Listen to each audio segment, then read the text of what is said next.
Բայց դրա համար եմ այդ մարդկանց ասում եմ լսեք եկեք գնանք ուղիղ եթերում կանգնենք խոսանք։ Իրեք հատ մտքի տիտանը ասում են ես այսօր գործ ունեմ, ես այսօր բան, այն մեկն ասում է, մեկ բոլորը ասում են բան, բոլորն ասում են մենք իր հետ բանավիճելու բան չունենք։ Հետո իրանց երեխեքին, թորներին, ծորներին, խնամիներին, բանին, հարսներին, բաջանաղներին խրգում են ասուլիսներ տալու, գնացեք, արա, եթե բան չկա բանավիճելու, վեր ընկեք տեղներդ, ձեններդ կտրեք։ Եթե բանավիճում եք, եկեք խոսանք։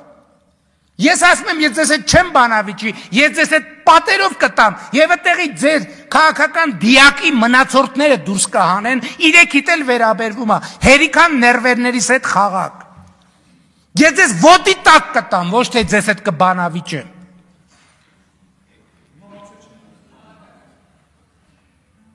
Եվ գիտեն իրանք դա։